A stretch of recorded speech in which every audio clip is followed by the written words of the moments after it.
Hi, and welcome to another installment of Phish Fear Us. I'm Daniel Metcalf, co-founder and president of CyberFin, where we make cybersecurity simple for the insurance industry. One of the number one questions we get asked when we go to an association event is, how do criminals make money off of my agency? So what we're going to cover today is the top cyber crimes that happen at an insurance agency and exactly how the bad guy makes money. For many agencies, approximately about 60%, have seen some type of screen that looks just like this. Ultimately, what's happened is the bad guy has gone through your entire computer, put a secret door in the back end of it to be able to come and go as needed, and has downloaded all your data to cover their tracks, and then destroyed your backups, and then put a piece of software and encrypted all of those files and the computer itself, locking you out from getting access to it without giving them an encryption key. And the only way you can get an encryption key is if you give them Bitcoin. And the longer you wait, as the timer suggests, the higher that price goes up. I don't know about you, but not many of my agency owners know how to purchase Bitcoin. But have no fear, the bad guys even understand customer service. They've got an about Bitcoin section, how to buy a Bitcoin. Contact us if you're having any trouble getting us our ransom payment. And at that point, you go in and you put in the information, you go and get the encryption key, and then next thing you know, you can unencrypt your data and you can get it all back or get the computer back or both. Well, in this instance, this is something that we call cyber extortion, also known as ransomware.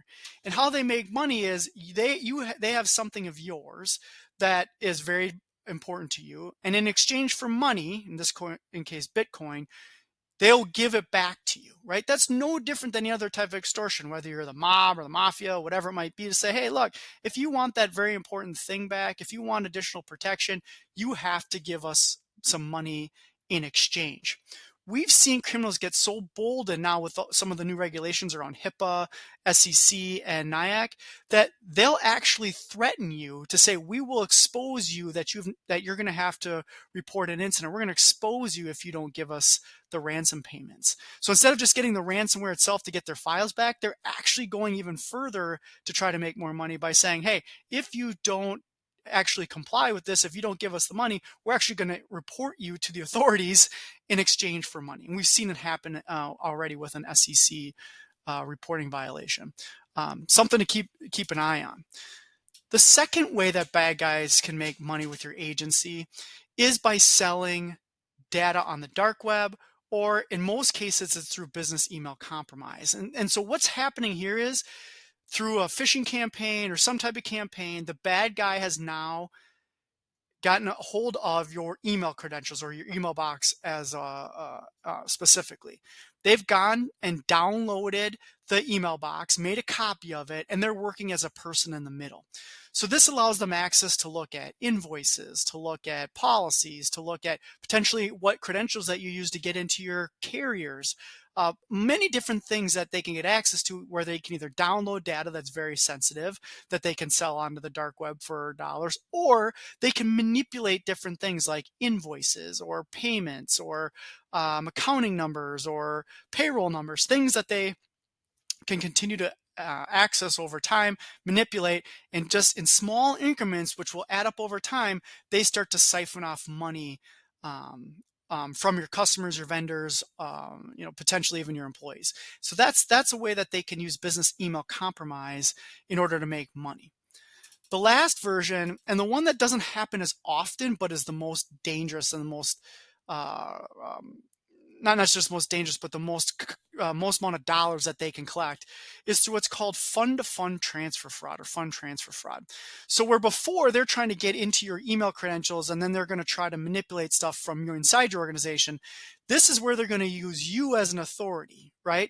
So they're going to use you as an authority of, hey, you're their insurance person, hey, you're their risk advisor, whatever it might be, and they're going to use you, and they're going to use your email to try to get people to fall for switching over bank accounts.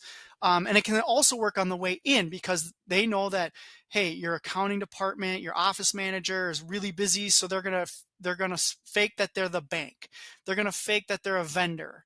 They're gonna fake that there's a way to that there's a new wire transfer process for a carrier, something to that effect, where somebody within your organization is going to fall for the attack. They're going to change a bank rounding number. They're going to change a way that they send out payments, and instead they're going to be sending it to the bad guy than to the actual person that it should be going to. Like I said, whether that's the bank or carrier or whatever it might be. This is called fund transfer fraud. This attack alone can be up to $500,000 to $1 million in losses, even for a small to medium-sized agency. Not small in the others either, right? There's significant amount of dollars that could be lost to an agency from business email compromise and ransomware.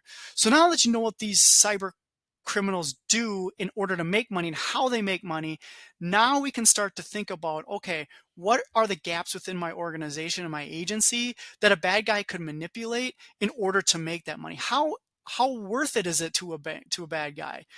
Think about really, how worth it is to them because of what you have, the amount of data that you have, the amount of dollars that you're moving, and how much those files are worth to you. Thank you, and stay relentless.